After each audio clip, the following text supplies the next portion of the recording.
So I did a thing. This morning I had a meeting with an Aliyah advisor. I actually had a meeting with an Aliyah advisor 2.5 years ago, I think in November 2019, just because I got an email from Nefesh B'Nefesh that someone from the Jewish agency, or someone from Nefesh B'Nefesh was coming to the Jewish agency near me. So I just went for funsies. I was 19. I was like, hi, I've been in college for 5 seconds, but I really want to make Aliyah after. Yeah, but this was more legit. When I spoke to this guy who was great, I liked him a lot. I hope he's my Aliyah advisor because I liked him a lot. And basically just asked him how to start the process because I just didn't, there's a lot of questions. I didn't even know where to start. But we just talked about different things, about different benefits I would get, different paperwork I would need, things like that. And I also spoke to him about how my dad might be Israeli, but I'm not sure because last time my dad was in Israel when I was in seminary, so October 2018, he was stopped on his way out and was like, why are you traveling on your Israeli passport? He's like, what are you talking about? I'm not Israeli. Basically, when my dad left the Ukraine and before he came to America, he lived in Israel for a year, which apparently got him citizenship. I don't know. So he needs to go to the consulate and figure that out because if he's Israeli, that means that I'm Israeli, which then changes my Aliyah process a little bit. It wouldn't affect my benefits because I was born outside of Israel and I haven't really lived there ever, but it would change my Aliyah. So I would be making Aliyah as an Israeli, so I would need to get a passport, and also I wouldn't have to get a background check. And I might not need a letter saying I'm Jewish. I don't know. I need to figure that out, and these are all things that I need to talk to my dad about. I need to figure out, but basically the guy sent me the initial Aliyah application. He said that I can kind of fill it out whenever I want. I don't have to fill it out right before I make Aliyah. So I filled it out, and then I was told, or at the end, I was told that in a day or two, someone from Nefesh B'Nefesh would reach out to me. So the Aliyah application was really simple. It was my name, my address, my mom's name, my dad's name, their birthdays, my profession, what I plan on doing in Israel, my marriage status, if I have citizenship in any other country. It was kind of stupid easy. And then now there's a million other things I need to do. There's lots of documents that I need to upload, like my birth certificate, my passport, and then I need something called an apostille, which is basically something that authenticates my birth certificate and my passport.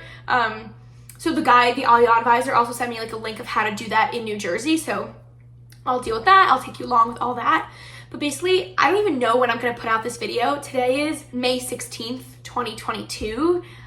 So kind of I'm just going to vlog my experience of the process, the nitty gritty of making Aliyah. And then, I don't know, at some point put this video together and take you along for the ride. So day one, I met with an Aliyah advisor and I did my Aliyah application. We'll see what goes from here. Okay, so way faster than expected. I already got a response from Nefesh B'Nefesh about my Aliyah application. I submitted it yesterday. I got an email today. I actually got 2 emails. I got one called Aliyah application, and then I emailed Nefesh B'Nefesh's education department asking if the master's program that I want to do would be covered because it's in Hebrew Youth International School, which means it's a bit more expensive, which means that Nefesh B'Nefesh, or rather the Aliyah benefits, might not cover it. So I'm going to read both of those emails. So the one about the Aliyah application, it says, hi, my name is Yaakov. I'm part of the Aliyah engagement team at Nefesh B'Nefesh. We received your application. I want to reach out to confirm your Aliyah plans and discuss your next steps. You can see my availability schedule, a short phone call here. Okay, so I guess, that's scheduling an appointment. Okay, should I do in person? Maybe I'll do that when I'm in Israel in person. Okay, I'll figure that out. I have time. It is May 17th, and I don't plan on making Aliyah till May 2023, and Israeli schools don't start till after the Chagim, so October time. So I wouldn't be starting school for a year and a half, 16 months, something like that. So I have time, but it's just crazy that it's actually not super early to start planning, meaning on the Nefesh B'Nefesh website, I think it says 8 to 10 months before you want to make Aliyah, but the guy I spoke to yesterday said a year to 18 months, which I'm kind of in that middle. August 2023 is what, 15 months away? It's a long time because there's so much that's going to happen in that time, but also not a long time, which is crazy. So I'm just gonna keep you posted, and really this video is posterity for me to like keep going through the process and see what I went through, and then one day show my kids that this is the process that I took to make Aliyah. Okay, it's taken me like a month and a half to film this video, and I feel really badly, but whatever. So a few days after I submitted my Aliyah application, I got an email to make an appointment with an Aliyah guidance counselor person. So that was on May 25th. We talked on the phone for literally 5 minutes. He basically asked me a few questions. He was like, oh, you'll be 22, almost 23 when you make Aliyah. So he assured me that I wouldn't have to deal with the army. I don't even need to get an exemption. They're not going to draft me at all. Asked me where I was going to live when I make Aliyah, what I plan on doing for a job, things like that, which I did answer in the Aliyah application, but maybe whatever, he had questions, was fine. And then told him that my dad might be Israeli, so we're figuring that out. The benefit of making this video a month and a half later is that my dad now has an appointment at the Israeli consulate end of July. So hopefully he'll figure that out. I'll have more clarity. I mean, there's no reason for him not to become Israeli. So after that, then I'll have more clarity of what I actually need to do, because then that'll help determine my status. Okay, so update. Last week on July 28th, my dad went to the Israeli consulate, and basically he is Israeli and he just needs to get a passport. So I emailed Nefesh B'Nefesh being like, what does that mean for me?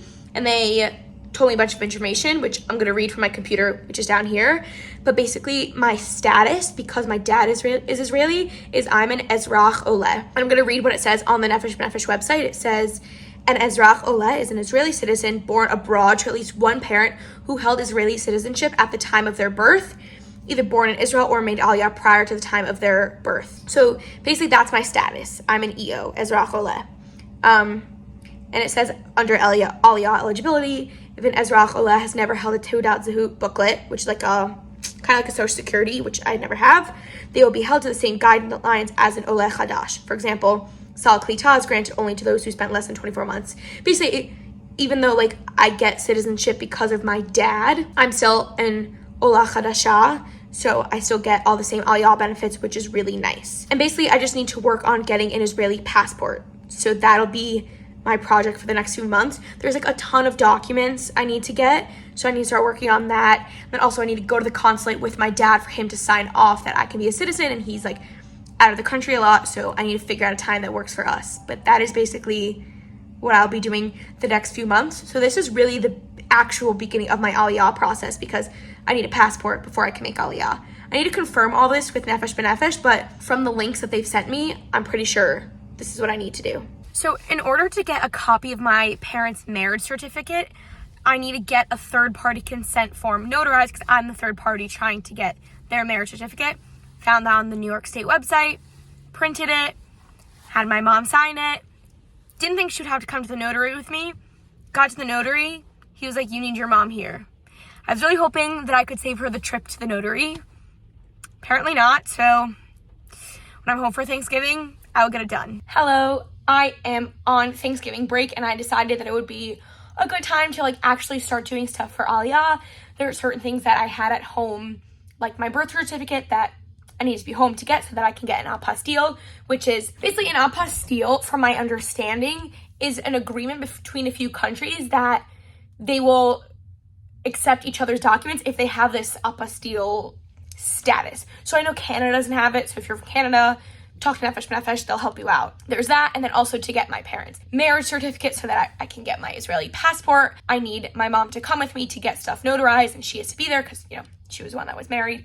So it's a whole situation, and I'm realizing that like there are certain things that I figured out through like speaking to people and Nefesh B'Nefesh and their website, but I'm just so confused, and you know, time is of the essence at this point. Like, besides the fact that Aliyah takes a while, getting a passport takes a while, so I can't make Aliyah until I get a passport. So I'm starting to work on that. So my friend told me about, she was also an Ezrach Oleh when she made Aliyah, and she told me about this phone number through the Jewish agency that was very helpful, because Nefesh B'Nefesh is really good at dealing with like clear-cut Aliyah cases, but not as experienced in dealing with people like me who are unregistered Ezrach Olehs. And also my dad is from the former Soviet Union, so that always makes things more complicated. I tried calling them, the number didn't work. And it's the number on their Facebook. It's not like I was given the wrong number by my friend. So I just emailed them so I can read you the email. I said, hello, I was recently told by Nefesh B'Nefesh that I'm an unregistered Ezrach Oleh.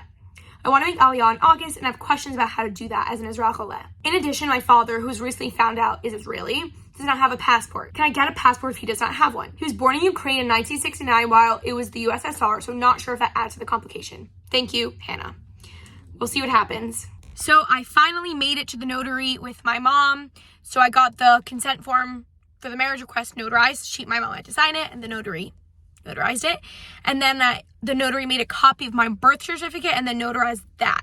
So now I can send my birth certificate. So hopefully, the post office will probably be closed tomorrow. Okay, I can do that when I get back to school.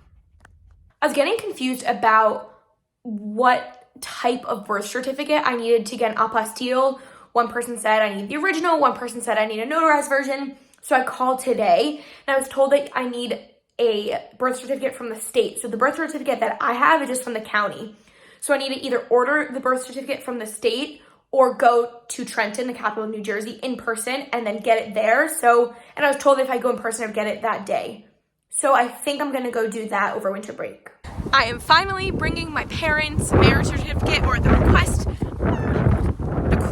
for their marriage certificate, to the post office. This is the most concrete thing I've done for Aliyah. This is crazy.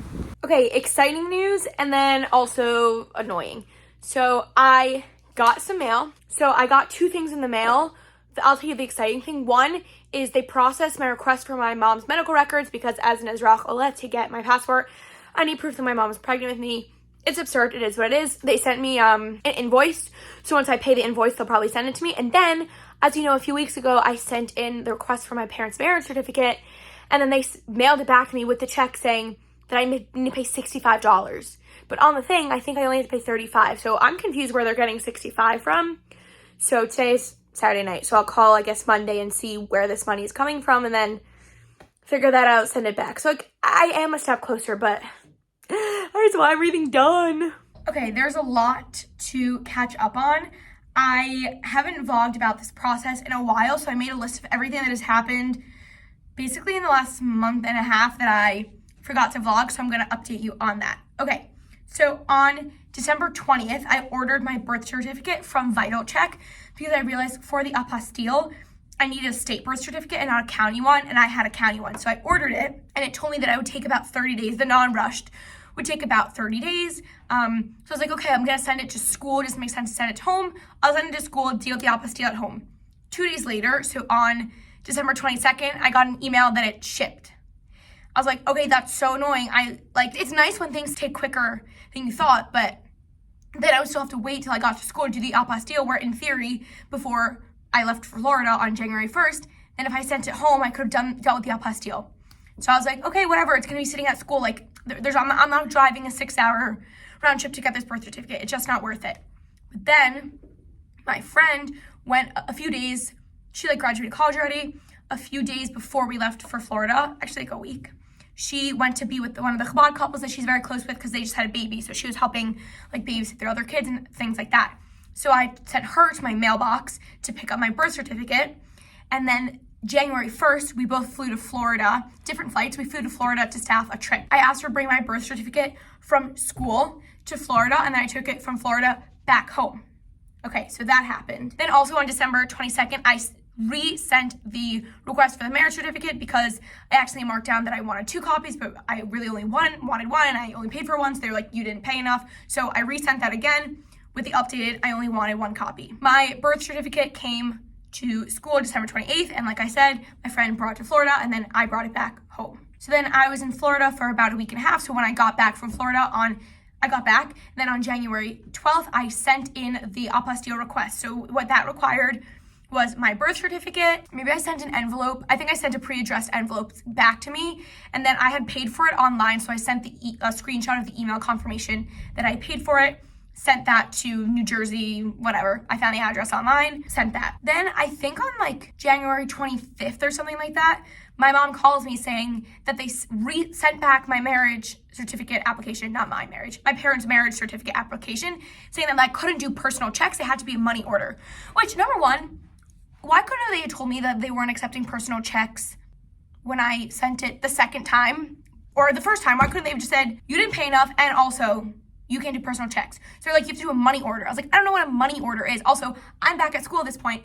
All this is happening in New Jersey, 2.5 hours away. So my mom very nicely went to the bank, got me a money order, not the bank, I think the post office. I don't even know where she got this money order. She was explaining to me what it is. She was like, this is stupid, this is archaic. She resent that on January 30th. Then the day before, January 29th, my mom called me saying that she received the apostille. I'm sending all of this mail to my mom's house. I feel like it's just easier. I also lost the mail key for my apartment, and I don't want to annoy my roommates every day, ask them to check the mail, so it's just easier to send it to my mom's house.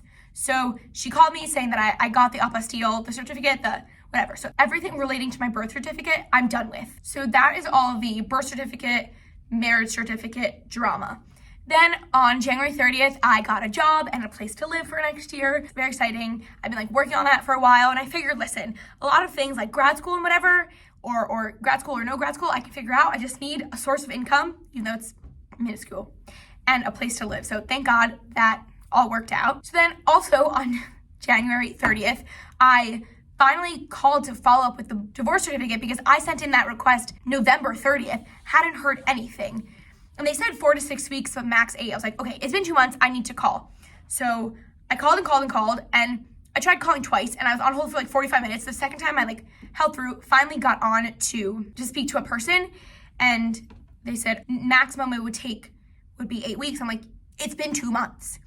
So she looked, I gave her the file number and whatever, all the information. And she said that even though I submitted it to, I wrote it down, the Superior Court Clerk's office, which is what I was supposed to do, which before I submitted it in November, I called to make sure I was doing everything right. I submitted that electronically. For some reason, it was put to family court, hasn't been processed yet. So basically for the last 2 months, my request for my divorce certificate, my parents' divorce certificate, was just sitting there. So I was like, oh, so this lady gave me an extension to call in the same phone number.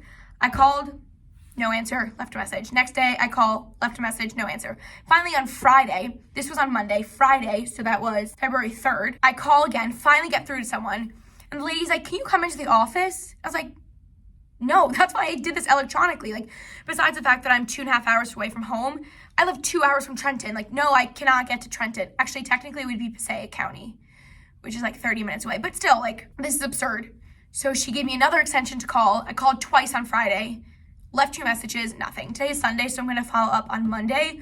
Worst comes to worst, I am going home for a break in a few weeks, but I also want to go to the consulate then, and I wanted everything done, so yeah, that's that. Yeah, and then just grad school stuff.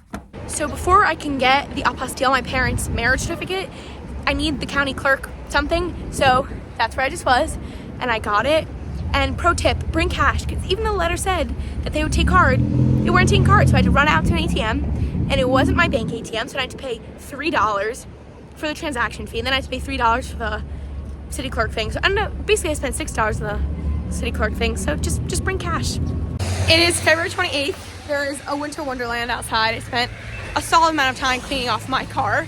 Still not fully clean, but whatever, it's there. I just got a money order for $10 at the bank, and now I'm heading to my appointment to finally, Mirta Hashem, God willing, get the apostille on my parents' marriage certificate, and then basically I'm done with everything that I need. There are 2 things that I need for my appointment in the consulate Thursday, which is in 2 days, but I don't have it, so we're gonna hope for the best. I got the apostille on my parents' marriage certificate. I was in there for literally 5 minutes. It was so fast. I don't know if it was because I had an appointment or because of the slow day, but thank God I got it. And now I have everything besides 2 things for the consulate, but those 2 things, I just can't get them. One is the proof of my parents living together 300 days before I was born. There's literally no way to prove it. Everything was on paper then. There's nothing digital, so it is what it is. And the other thing is the signed permission slip by my dad, but also it's just not gonna happen. I just stopped by my shul office. I'm delivering some Purim baskets that they give out for the community. Mishalach Marnot. They do it every year, and I volunteered to them home to give it out. And at that time, I picked up the letter that my rabbi wrote me. Funny story. At first, he spelled Hannah without an H at the end, which I go to Chabad, which is all the Lubavitchers do. And usually I don't correct them because why? But I wanted this to match up with my ID. So now it says Hannah with an H at the end. I have the letter proving that I'm Jewish, which I don't know if I'm going to need tomorrow. I'm going to bring it, but I do need for my Nefesh portal. I also need passport pictures for the consulate. I figured I'd redo them because I do have my passport pictures for my American passport, but that's 5 years old. So here it is. I went to CVS. It was really fast. $18, which I feel like is expensive, but whatever. I was in there for 5 minutes, saw my family friend. So that was fun. So I have not updated in a while, and I'm on my way to an appointment, so I'm going to update. Essentially, I went to the consulate, wasn't able to register myself, which was just definitely disappointing, but I kind of expected. Essentially, I was missing 2 things. One, I was missing the signed permission slip from my dad, who's Israeli, saying that I can become Israeli. And yes, I need it even though I'm over 18. It's absurd. And then I needed proof that my parents had 300 days of shared life together before I was born. So before the consulate, I tried so hard for my dad to sign this thing. He was in Istanbul for work, so I emailed the Israeli consulate in Manhattan. They were like, yeah, he can sign at any consulate. I was like, great, he can go to the consulate in Istanbul. Could not get an appointment. Called, emailed, showed up, nothing. I even reached out to Chabad of Istanbul. Maybe they had connections. Tried to help me, didn't work out. So before my appointment, he didn't sign this thing. And then proof that they shared life together 300 days before I was born doesn't exist. Like, they did, but who has records from over 20 years ago? So I went, couldn't register myself. So then at my consulate appointment, I made my dad a consulate appointment. He eventually went, like a few weeks later, signed the thing I needed. And then at the consulate, they told me that instead of 300 days of shared life, that I could get a letter from the Jewish agency saying that my mom was eligible for Aliyah. That starts a whole nother saga with the Jewish agency. So I called the Jewish agency a few days after my consulate appointment, explained the whole situation. She's like, do you have all your documents? And I'm like, yeah, I have everything besides the Israeli passport, because, you know, I explained the whole registering thing and the Israel declaration, which I thought I needed my ID number for. Apparently I only needed my dad's, which is a whole nother saga of him getting his. She's like, it's fine. As long as you have the other documents, we'll review it, and it's fine, be patient. Okay, fine. Now, I was kind of being told different things by Nefesh, the consulate, and the Jewish agency, but fine. 2 weeks go by, and then I'm like, my next appointment at the consulate is like a week and a half away. Like, I need to figure this out.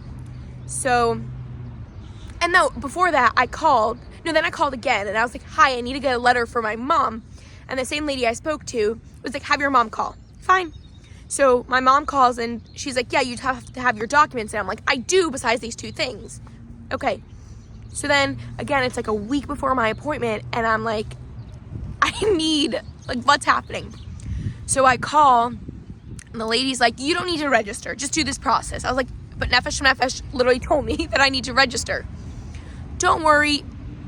So finally, like, I'm just fed up with this woman. I have my mom call, and this woman is so inexplicably infuriating. So my mom called and is like, do you understand that we're having a circular argument?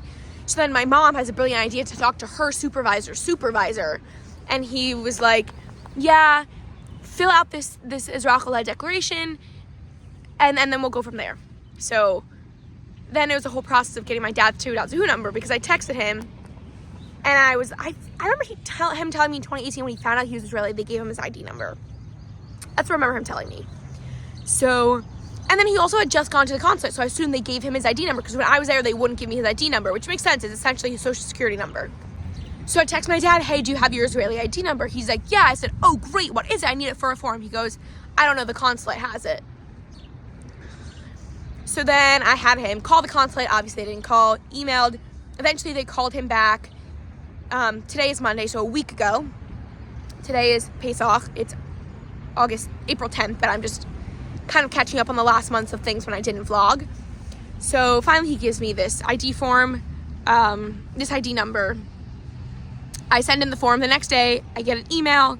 Congratulations, you moved on to the interview with the Jewish agency. So for the Jewish interview with the Jewish agency, you need to show the original documents. So there are kind of like 2-3 ways of doing that. 1, you can go in person for the interview and to show the documents. 2, you can have a Zoom interview, but you still need to show the documents. So you can go in person to show the documents or mail them. Mailing them was out of the question. I didn't want to do that.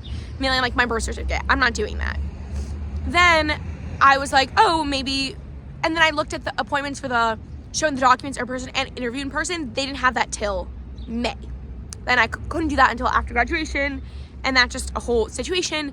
And the day after graduation, I go to the consulate, and then 2 days later, I'm going to Utah for a week, and then it's Shavuos. So it's crazy. So then I saw that this Monday, meaning this was like a week ago, this Monday, Chol Pesach, I could go in person, show my documents. I'm like, okay, let me do that. And then hopefully sometime in April, I'll be able to have the interview on Zoom, because the sooner I have the interview, the sooner I can like be approved for Aliyah, and then I can book my flight. So I really want to do that because I really want to do the charter flight. I don't want to get filled up. So I'm currently at the train station. As you can see, I'm taking the train into the city. I'm going to the Jewish agency office. I'm showing them my documents. I think all I need, I have a few extra things. I have a whole bag of stuff that I brought to the consulate. So I need my birth certificate, the apostille, my passport, and the letter from my rabbi saying that I'm Jewish. And because I'm Israeli, I don't need the background check. So if you're not Israeli, you would need a background check, because I am the one thing I didn't have to do is get a background check. So fingers crossed, it all works out. I'm hoping that it'll be quick and easy and smooth. Success. This is the building the Jewish agency is in. 21st floor for anyone that needs to know. I wasn't told an email. Just when I got here, the like front desk reception security guy told me. My appointment was at 11:45. It's 11:05 and I'm done. My plan really was like to find somewhere to sit outside and like do work, but I didn't really find anywhere. I was like, okay, whatever, I'll go inside, see what happens. And then it wasn't busy. He took me right away. I gave him my passport, my birth certificate, my letter saying that I'm Jewish, and then that's it. And then I think after Yontif, if they don't email me about an interview, then I'll email them about an interview. Okay, update. I was able to register at the consulate today, which is very exciting. I got my ID number, and I got this paper that like tells me when my dad made Aliyah to Israel, which like he didn't even know about, so that's cool. What else happened? So I got my ID number today. My passport is coming, I don't really know in how long, which is a little bit stressful to me, but we're gonna figure it out. I also had to fill out papers for the army, basically explaining that I lived abroad. And I don't know if that's what gets me the exemption, or if I was told by Nefesh B'Nefesh I wouldn't need exemption, and then the lady at the consulate was like, oh, I'm not sure. Whatever, I know I can get a religious exemption. It's just like annoying that I would have to go to like another office. So we'll see what happens. Okay, wow. A lot of stuff has happened in the last few days. Today is Tuesday, August 1st. On Friday, it was already Shabbos in Israel, but on Friday my Israeli passport came. So then like Saturday night, when I opened my phone after Shabbos, it was there, but my mom only sent me the picture of the cover, so I didn't see the inside. Mom, why would you do that? Anyway, so then got the picture of the inside Sunday, sent it to my Aliyah advisor. She was like, okay, we're working on getting you on the charter flight. And then yesterday, so July 31st, she texted me and she's like, hey, so we're working on getting you the charter flight. Can you tell me what health insurance you want and your address? And I was like, whoa, this is real.